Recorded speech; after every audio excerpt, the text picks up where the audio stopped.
Chapter 14 and 15 negotiable instruments start करते हैं। Autumn 10 का एक सवाल है।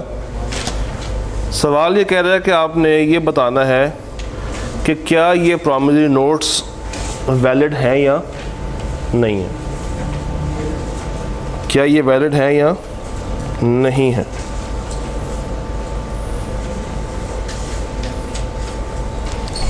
जी, फर्स्ट पे क्या कह रहा है, आई प्रॉमिस टू पे राहत on demand ₹5000 at my convenience. तो क्या ये वैलिड है? वजह एट माई कन्वीनियंस। उसने स्पेसिफिक टाइम मेंशन नहीं किया, उसको सर्टन नहीं बनाया। उसने कहा जब मेरे पास होंगे या जब मैं इजी होऊंगा तब मैं आपको पे कर दूंगा। तो ये क्या ये अच्छी बात है? नहीं। नीचे वाला क्या है, on demand I promise to pay Sonu or order ₹5000 for value received. ये वैलिड है। इसमें देखिए अमाउंट भी आ रही है, पे भी आ रहा है, उसका आगे ऑर्डर भी आ रहा है, और ये इंस्ट्रूमेंट कौन सा कहलाएगा? Demand instrument. और ये बता रहा है कि उसको वैल्यू भी इसके अगेंस्ट रिसीव हुई। आई promise to pay Adil or order ₹5000 and 500 shares of Sigma limited.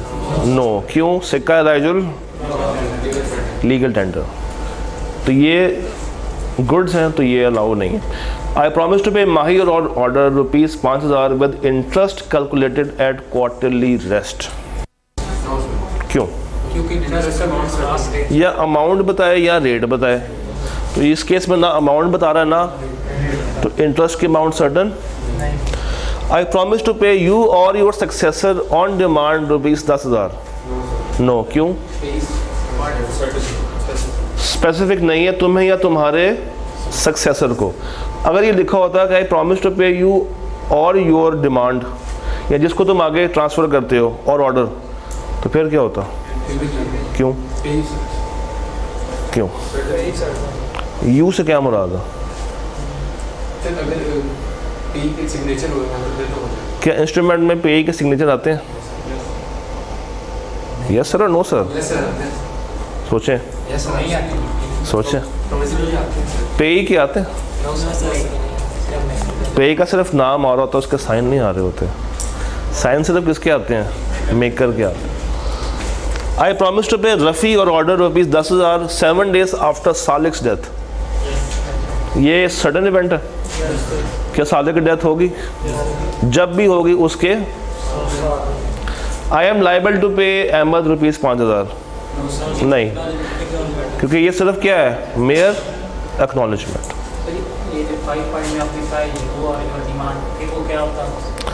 नहीं होता ना, क्योंकि मैं कह रहा हूँ तुम्हें या तुम्हारे कहने पे किसी और को। अब तुम्हें कौन है ये सर्टन नहीं है। नीचे वो नाम, हाँ, अगर वो नीचे उसका नाम आ रहा है तो वो सर्टन किया जा सकता है, बट अगर नाम नहीं आ रहा और सिर्फ मैं क्या लिख रहा हूँ यू, फिर वो वैलिड नहीं होगा।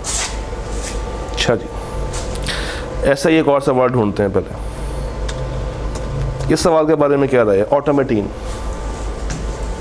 इसके बारे में देखें, वैलिड बन रहा है या नहीं बन रहा।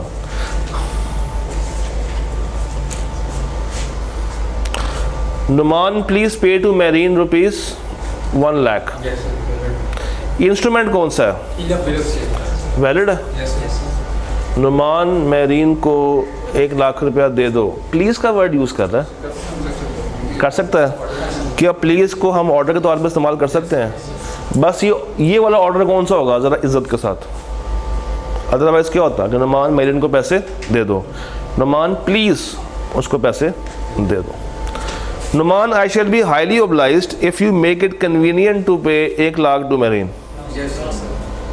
ये ऑर्डर नहीं है। I would be highly obliged, मैं तुम्हारा शुक्रगुजार होऊंगा अगर तुम अपनी कन्वीनियंस पे मेरीन को पैसे, तो ये ऑर्डर नहीं है। I acknowledge myself to be indebted to Numan in ₹1 lakh to be paid on demand for value received. ये है।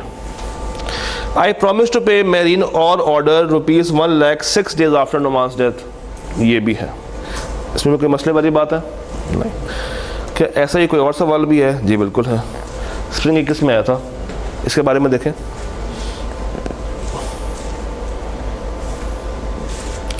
I promise to pay Zahid rupees 3.5 lakh and all the applicable interest amount. नहीं, ना रेट बताया ना अमाउंट बताया। Pay rupees 3.5 lakh to Jafar along with the interest of rupees. अब ये interest की अमाउंट आ गई। I hereby acknowledge that I have taken rupees 3.5 lakh from Abid and shall pay the interest to him on the amount agreed at interest rate. क्या agree हो गई है? तो उसने बताई क्यों नहीं? उसने कहा जो हमारे बीच में एग्री हो जाएगी। तो क्या उसने वो सर्टन किया यहाँ पे? नहीं। तो क्या ये वैलिड होगा? नहीं। अच्छा जी, तो इस तरह के सवाल तो हमें समझ आ गए। किसी की हैप्पी बर्थडे हो रही है बाहर, आपको आई बस हैप्पी बर्थडे टू यू जी। ज़रा क्वेश्चन नंबर 15 पढ़िएगा। 15, explain the term promissory note. और कितने नंबर के लिए करना एक्सप्लेन? तो इसमें क्या क्या बताएंगे? डेफिनेशन और उसके एसेंशियल्स। और इससे जो बिल्कुल ऊपर है होल्डर इन कोर्स और payment in due course. For how many marks? Straight definitions. अच्छा, क्वेश्चन नंबर 19 में क्या है? What liabilities does the drawer of a bill of exchange incur under the negotiable instrument. Drawer की liabilities क्या क्या होती हैं बिल ऑफ एक्सचेंज के लिए? लायबिलिटी प्राइमरी है सेकेंडरी है? टेबल याद है? 3 नंबर के लिए आपने उस टेबल में से सिर्फ कौन सा पॉइंट पिक करना है? लायबिलिटी वाला, ड्रॉअर की लायबिलिटी वाला वो उठा के आप लिख देना। मैं किस टेबल की बात कर रहा हूँ? डिफरेंस वाले टेबल की बात हो रही है यहाँ पे। क्वेश्चन नंबर 17 के देखा देखा लगता है? वही है, payment in due course, holder और holder in due course. Yes, किसके लिए? किसमें? जब आप इसको डिफाइन करेंगे तो इसके एसेंशियल्स ऑलरेडी उसमें कवर हो जाते हैं। अगर स्टिल आपको लगता है कि नहीं यार मुझे बता देना चाहिए तो बता दें, कोई मसले वाली बात नहीं। जब भी कम ज़्यादा में बहस हो तो ज़्यादा करता है। अच्छा जी, अब ज़रा शुरू से आते हैं।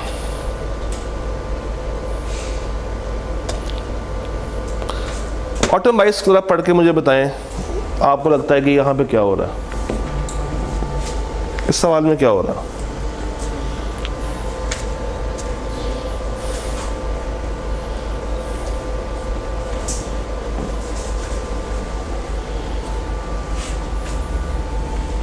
पहले आपने रीड करना है, फिर मैं बताऊंगा।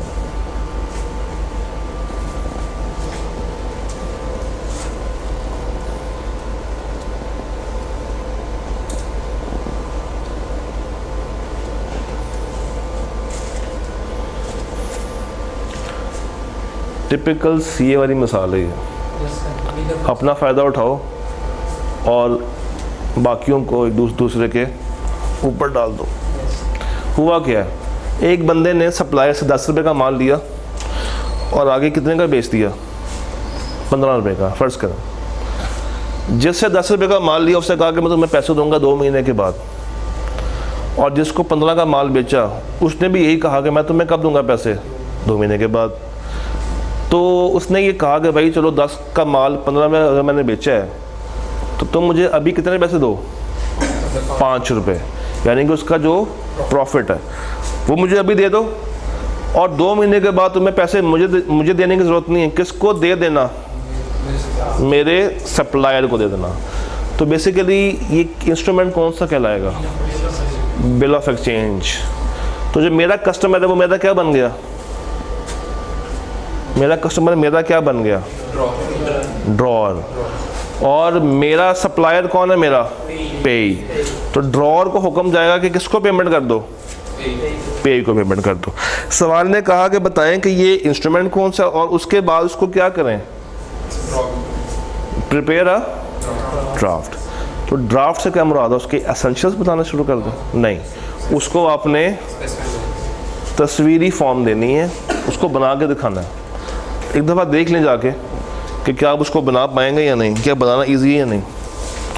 एक नज़र डाल लें।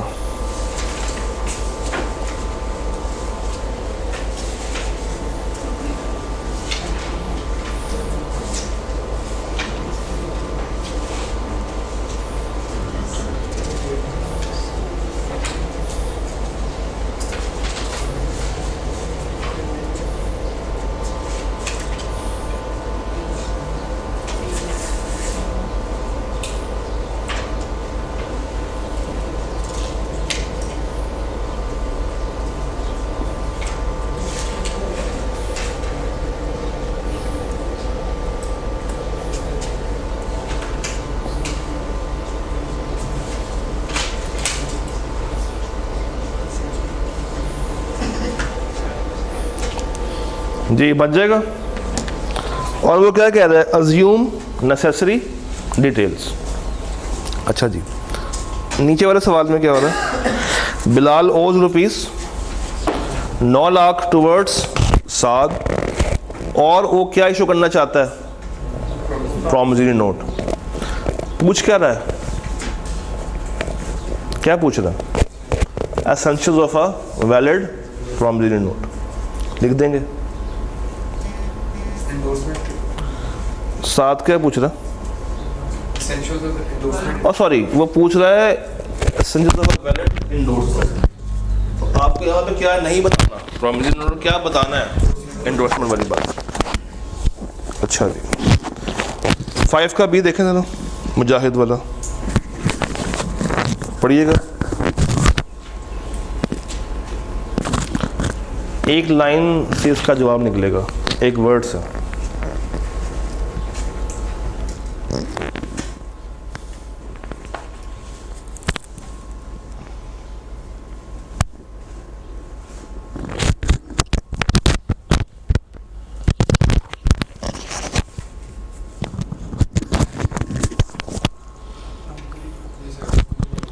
क्यों, without involving a third party. ये क्या बन जाएगा, प्रॉमिसरी नोट बन जाएगा।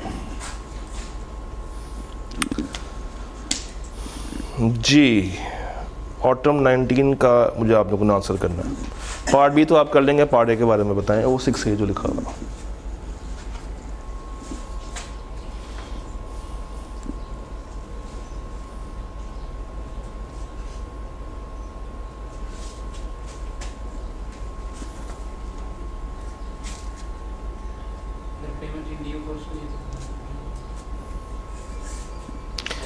वो बैंकर की लायबिलिटी टेस्ट करना चाह रहा है। बैंकर की लायबिलिटी चैप्टर 14 में 15 में 15 में किस बैंकर की बात हो रही है यहाँ पे, पे का बैंकर या सोच के फिर सोच लें। समद ने चेक बनाया जो कि पेबल किसको है, मुनाफ को। सलीम ने वो चेक क्या कर दिया, Salim after forging Munaf's endorsement on the cheque received payment from the banker. किससे पैसे ले आया है, किस बैंक से पैसे ले आया होगा, तो समद कौन था, ड्रॉअर। तो ड्रॉअर की लायबिलिटी को कैसे मैं प्रोटेक्ट करूंगा, अगर उसने पेमेंट की हो इन due course without any negligence तो वो लायबल नहीं होगा। और अगर उसको पता हो कि ये चेक फोर्ज्ड है और बैंक फिर भी पेमेंट कर दे, फिर बैंक ने ये आउट ऑफ ड्यू कोर्स किया है और यहाँ पे उसकी कोई ड्यू डिलिजेंस नहीं। अच्छा जी,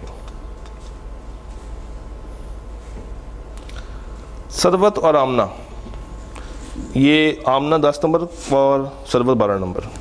ट्राई कीजिए।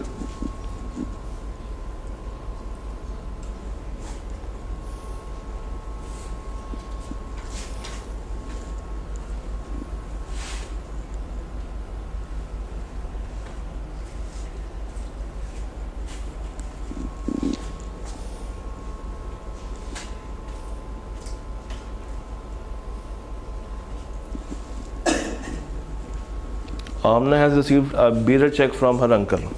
कितनी खुश नसीब है कि उसको ब्लैंक चेक मिल गया, किससे, अंकल शुएब से, एज अ गिफ्ट।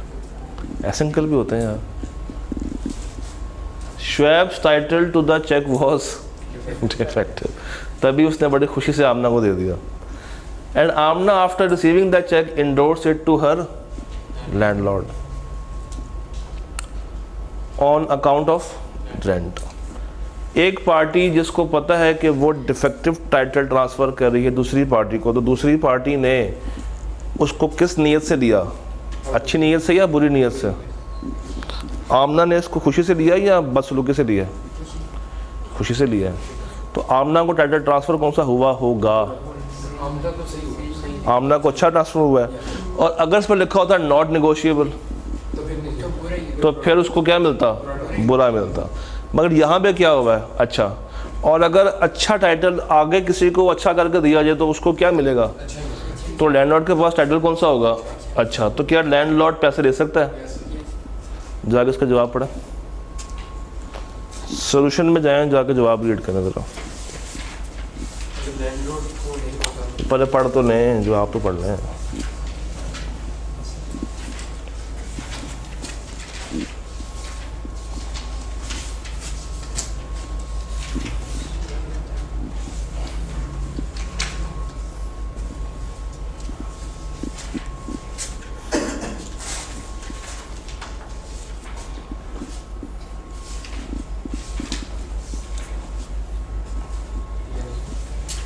क्या लिखा हो जवाब में? अगर लैंडलॉर्ड को पता है कि टाइटल क्या है डिफेक्टिव, तो इसको टाइटल अच्छा। और अगर वो किस में ले रहा है, नियति में ले रहा है, तो फिर कौन सा जाएगा? ये कोर्स, यानी कि कौन सा अच्छा है बुरा? अच्छा। सरबत के बारे में क्या ख्याल है आपका? सरबत बाजी,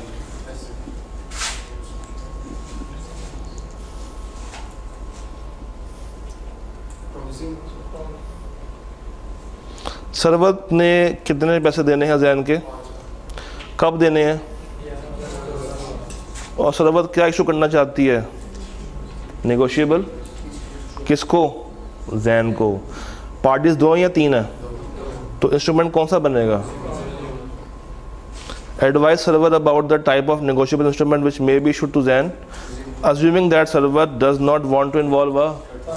ये वही सवाल भी हो गया।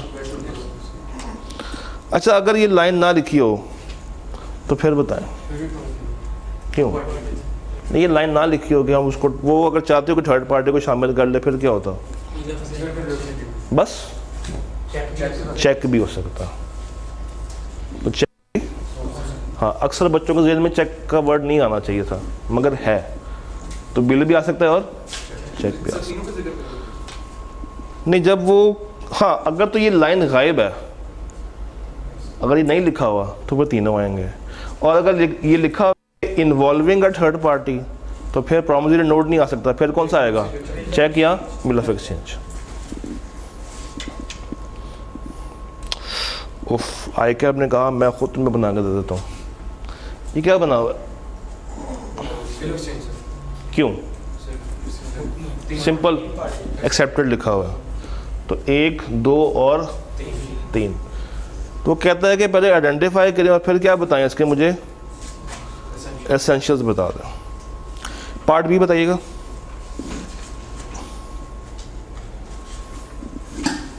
पार्ट बी क्या है?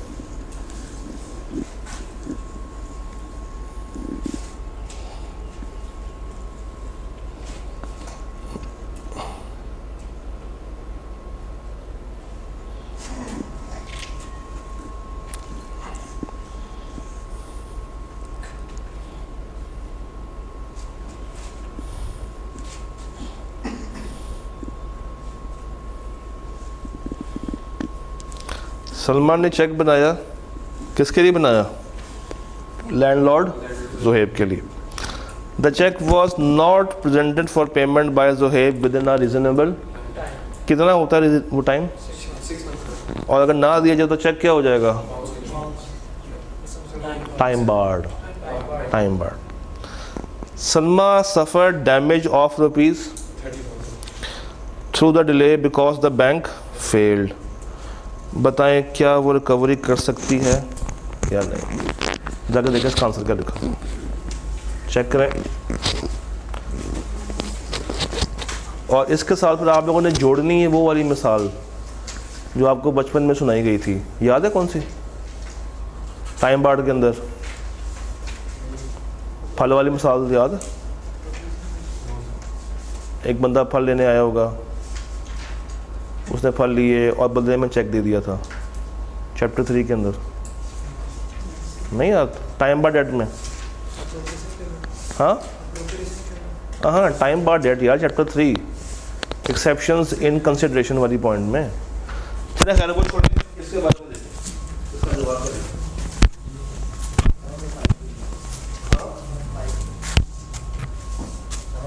जी क्यों गिर जा रहा है इसको? चाहता है कि बस क्लास को एंड करवा जाओ यहाँ से। क्या हमने बहुत ऊपर लगा लिया, अब आवाज़ आ रही? हाँ जी बताएं क्या कह रहा है इसका आंसर? आंसर नहीं है?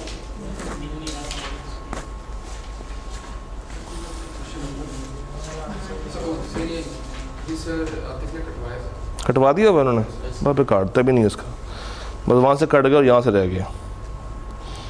अच्छा जी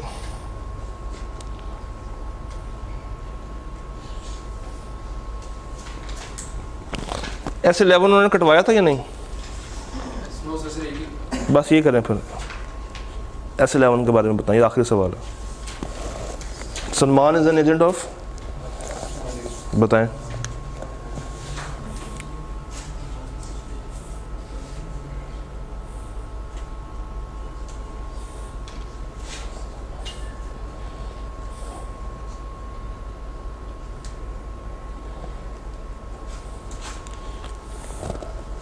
प्रिंसिपल ने एजेंट को एक अथॉरिटी दे दी है, कौन सी?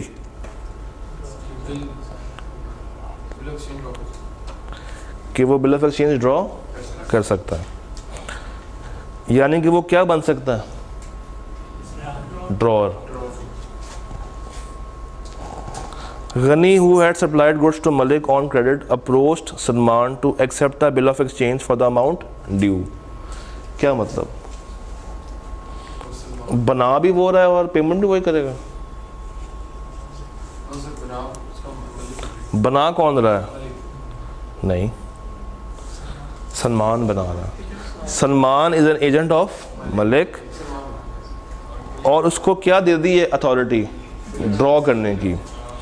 और गनी ने गुड्स दिए हैं, तो गनी ने किसको अप्रोच किया पैसे के लिए? और सलमान कौन है? एजेंट। तो सलमान ड्रॉअर भी और वो ड्रॉई भी है।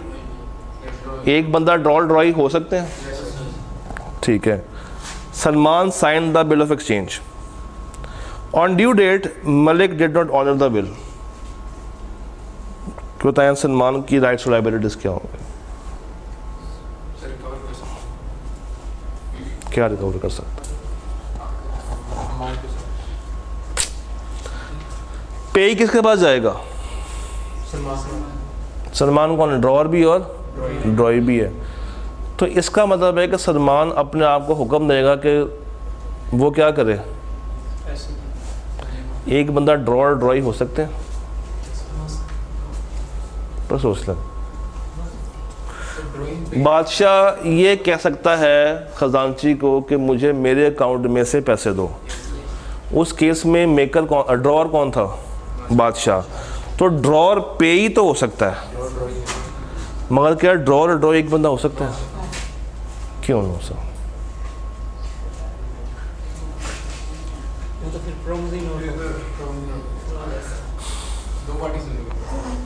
फिर सोच लें, पार्टी तो दो नहीं, पार्टी तो तीन ही है। एक प्रिंसिपल है, एक एजेंट है, एक थर्ड पार्टी है, गुड्स भी जा रही हैं। सोचें इसके बारे में क्या होगा? वो किसको जाके कंप्लेन करेगा? किसको लायबल होगा?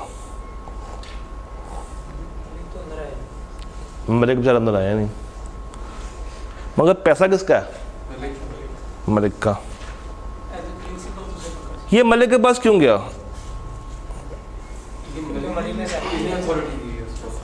जब मलिक ने अथॉरिटी दे दी किसको, तो पे ही मलिक के पास क्यों गया? मलिक ना तो ड्रॉअर है और ना ही क्या है, ड्रॉई है। हाँ जी, क्या करेंगे सवाल में?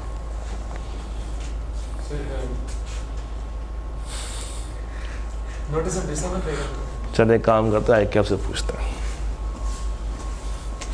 ये सवाल ऐसे में सबसे हटके है बाकियों से, और ये कब आया था? S11 में। उसके बाद से कोई ऐसा सवाल हमें देखने को नहीं मिला। आइए ICAP को पूछते हैं कि हमें इसके बारे में क्या करना चाहिए। जी हमारे प्यारे ICAP, आप क्या कहते हैं इसके बारे में? ICAP ने कहा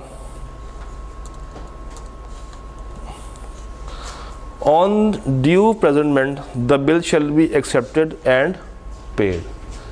जब वो बिल लेकर आया तो बिल को क्या होना चाहिए था, और उसके अगेंस्ट उसकी पेमेंट होनी चाहिए थी। अगर बिल को डिसऑनर किया जाए तो drawer shall compensate the holder और any endorser who is compelled to pay it, provided that due notice of dishonour of bill is given to और received by the drawer until acceptance the drawer is। कहना ये चाह रहा है कि अगर principal ने अपने एजेंट को ये अथॉरिटी दी है कि तुम उसके बिहाफ पे काम करो, उसके बिहाफ पे चेक वेक साइन करो, पेमेंट्स करो, तो अगर अथॉरिटी दे दी है तो फिर प्रिंसिपल उसे बैकआउट नहीं कर सकता। और पैसा है किसका? प्रिंसिपल का, मगर राइट किसके पास है? तो जब बिल जाएगा पेमेंट के लिए तो उसको क्या करना पड़ेगा, और उसके अकॉर्डिंग क्या करना पड़ेगा? पे करना पड़ेगा। अगर बाद में प्रिंसिपल को इस एजेंट के ख़िलाफ़ कोई पॉइंट हो, या बाद में अगर वो एहतजाज रिकॉर्ड करना चाहता हो कि इस एजेंट ने ये काम आउट ऑफ ड्यू कोर्स किया, या जितनी उसको मैंने लिमिट दी हुई थी उसने उस लिमिट से क्रॉस किया है, या उसने उस अथॉरिटी को क्या कर दिया है? ब्रीच कर दिया है, तो फिर वो दोनों का आपस का मामला है। उसमें क्या ये जो पेई है उसको हम इन्वॉल्व करेंगे? नहीं। तो अगर बिल डिसऑनर कर दिया जाए तो कंपनसेट कौन करेगा?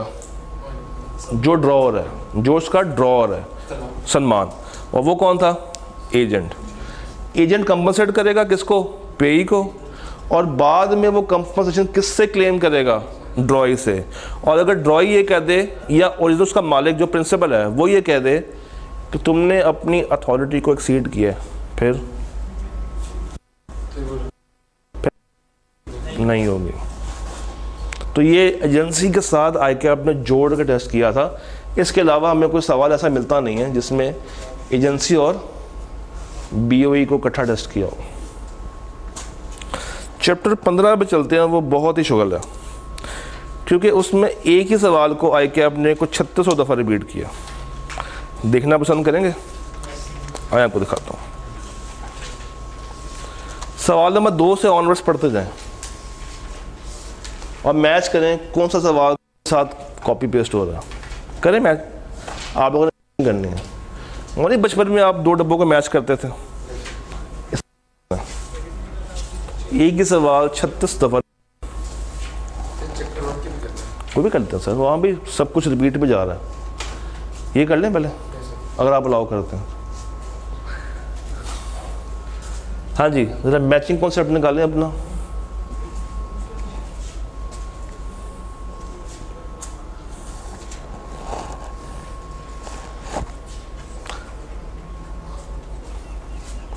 Explain different types of crossings. ठीक है। What would be the effect of the word not negotiable. ये 2 डिफरेंट सवाल हो गए। एक में क्या पूछ रहा है और एक में उसमें से क्या पूछ रहा है? Not negotiable. Discuss the effects of the word, ये बराबर है, ये मैच हो गए 3 और 4। Describe the purpose of, also state whether a cheque can be cross specially into more than 1। 2 और 5 आपस में तकरीबन सेम है। Identify the persons who may cross the check after its issue and the manner in which it may be crossed। Crossing का जो पहला page है वो टेस्ट कर रहे हैं यहाँ पे। और नीचे क्या है? चेक, और चेक के क्या बता दें? एसेंशियल्स। और when is a cheque deemed to be crossed? Generally. Again उसी पेज में से क्या टेस्ट कर रहा है? General crossing. नीचे क्या लिखा हुआ?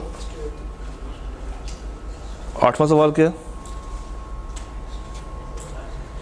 बैंकर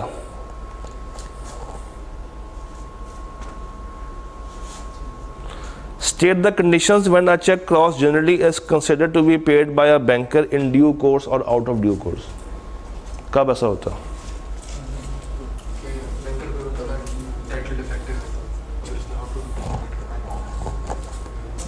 नहीं, जनरल क्रॉसिंग है ये। क्या होती है जनरल क्रॉसिंग? होती क्या है? जिसमें से हम सिर्फ क्या छीन लेते हैं? एनकैशमेंट का फीचर। और वो चेक सिर्फ क्या हो सकता है? बैंक में डिपॉजिट। तो वो कह रहा है कि एक चेक क्रॉस हुआ जनरली और बैंकर क्या करेगा? उसको पेमेंट करेगा, चाहे वो ड्यू कोर्स में चाहे वो ड्यू कोर्स में ना हो। Describe the rights of banker when the payment of a cheque is cross generally is made in due course, और कॉन्सिक्वेंसेस बताएं जब आउट ऑफ ड्यू कोर्स हो। किस बैंक की बात हो रही है? ड्रॉअर का बैंक या कलेक्टिंग बैंक? पे का बैंक या ड्रॉअर का बैंक? ड्रॉअर का बैंक। तो ड्रॉअर का बैंक अगर हो तो उसको हम क्या कहेंगे? ड्रॉई। तो ड्रॉई के राइट्स पूछ रहा है आपसे। जाए चैप्टर 15 में जाएं, जहाँ पे वो 1 पेजर आ रहा है, जहाँ पे लिखी हुई क्रॉसिंग्स, उससे नेक्स्ट पैराग्राफ, बिल्कुल नेक्स्ट पैराग्राफ, अगले पेज पर नेक्स्ट, जहाँ पे 3 पॉइंट्स लिखे आ रहे होंगे, उसका सेकंड और थर्ड पॉइंट टेस्ट कर रहा है कि पेमेंट इन ड्यू कोर्स हो रही है, फिर क्या होगा? Payment out of due course हो रही है तो फिर क्या होगा? अच्छा जी, आगे क्या है? चेक बता दें और उसके क्या बता दें? एसेंशियल्स। और who can cross the cheque after its issue? ये सवाल रिपीट है, उसको कैसे कैसे क्रॉस किया जा सकता है। पहला सवाल देखते हैं जी। यू हैव टाइम, आपने मुझे पार्ट ए पार्ट बी करके सिर्फ बताना है। आपके पास 5 मिनट है, सोचें।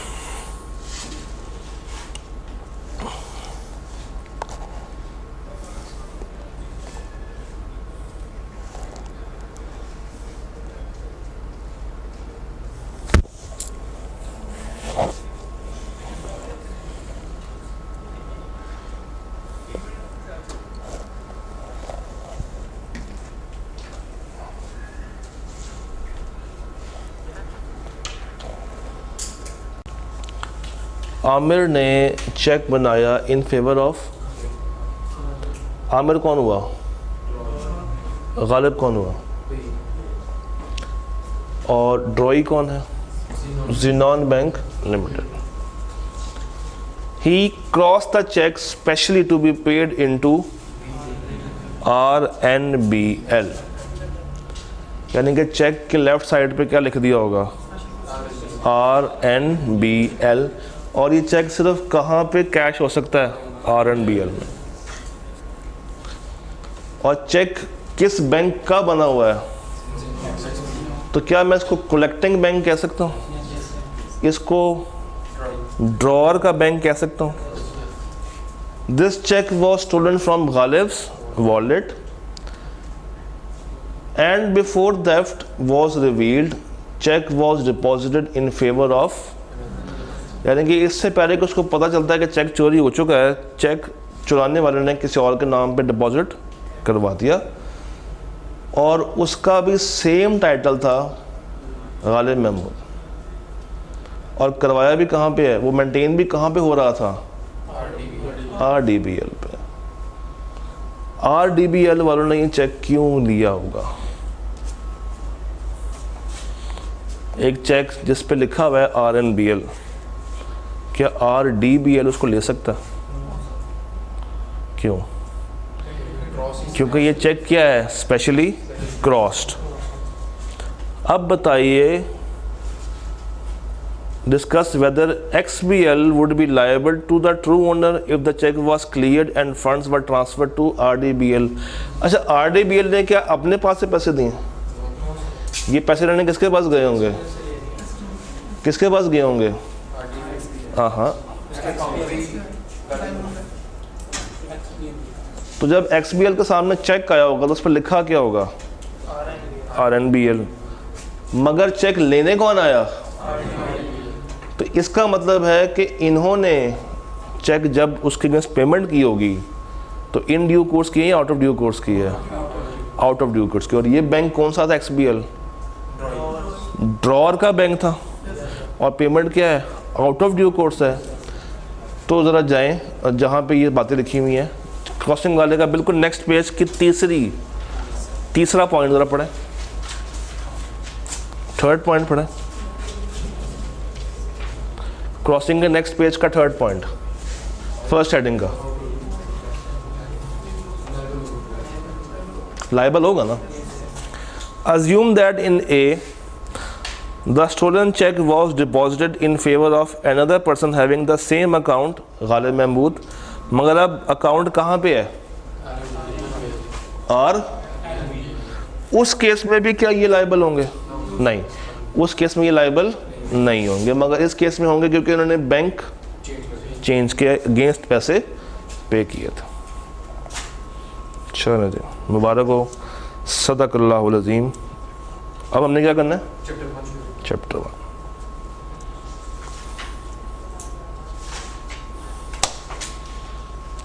एक ऐसा एरिया जहाँ से कभी भी लॉजिक टेस्ट नहीं हुई। स्टार्ट करते हैं, नीचे से ऊपर आते हैं। हाँ जी, 15वें में क्या आएगा? How is a law promulgated? जब असेंबली के सेशन में है ही नहीं है। और बताइए क्या इसको हम कुछ डिफरेंट नाम देके पुकारते हैं और कहीं डिफरेंट होता है? उसका टेन्योर क्या होता है? टेन्योर क्या होता है? 100 ऊपर क्या लिखा हुआ है? सिविल लॉ और क्रिमिनल लॉ। उससे ऊपर क्या आ रहा है? स्टैचू। और उससे ऊपर क्या आ रहा है? Delegated legislation. क्या बताना है? 2 फायदे 2। उससे ऊपर क्या आ रहा है? और उसके मेन क्राइमिंग है। उससे ऊपर क्या आ रहा है? जब असेंबली सेशन में है तो क्या होगा, जब नहीं है तो क्या होगा? डेलीगेटेड, ये रिपीट हो गया। और बताइए the process of money bill, ये भी क्राइमिंग है। उसके बाद डेलीगेटेड लेजिस्लेशन, एक फ़ायदा एक नुकसान। फिर सिक्स्थ क्या है? क्या सिक्स्थ सवाल रिपीट हो रहा है? फिफ्थ को छोड़ते हुए ऊपर आए। फोर्थ रिपीट हो रहा है? नहीं, फोर्थ रिपीट नहीं हो रहा क्योंकि यहाँ पे क्या लिखा हुआ है? Rejected by the senate. तो ये डिफरेंट है। क्या नीचे उसने सिविल और क्रिमिनल लॉ के डिफरेंस पूछे थे? यहाँ पे उसने बस ये कह दिया कि कितने लिखने हैं? 4। नीचे इसने क्वांटिटी नहीं बताई थी। ऊपर बताएं डेलीगेटेड लेजिस्लेशन। उससे ऊपर क्या है? ये सवाल रिपीट हो गया। जो सवाल टेढ़ा है वो कौन सा? टेढ़ा क्यों है ये? क्योंकि इस क्वेश्चन में जब ये सवाल आया तो इससे पहले कभी भी आई के आपने ये नहीं पूछा था कि जो आपका आइन है 73 का जो आइन है उसमें किस पार्ट में क्या बात पूछी हुई है। फर्स्ट टाइम इस तरह का सवाल आया कि आपने दिया था। तो जो तो रटा लगा के गए हुए थे उन्होंने कितने मार्क्स हासिल कर लिए होंगे? 4। और जिनको कुछ नहीं आता था उनके लिए 4 नंबर 0 के मुतरादिफ थे। तो अगर आपको वो टेबल याद नहीं होता तो किताब में एक इसका आसान वर्जन भी दिया हुआ है, तो कम से कम वो याद कर लें, वो इसके लिए काफ़ी होगा। और कुछ हमारे लाइक चलो जी, थैंक यू सो मच। आपका सिलेबस भी एंड हो गया और रिवीजन कब से स्टार्ट हो रही है? और सर ने कुछ टाइम वगैरह बताया? टाइम नहीं ना सुबह। चलो जी, डन हो गया। फिर मुलाकात होगी आपसे फिर कभी, तब तक के लिए अल्लाह हाफ़िज़।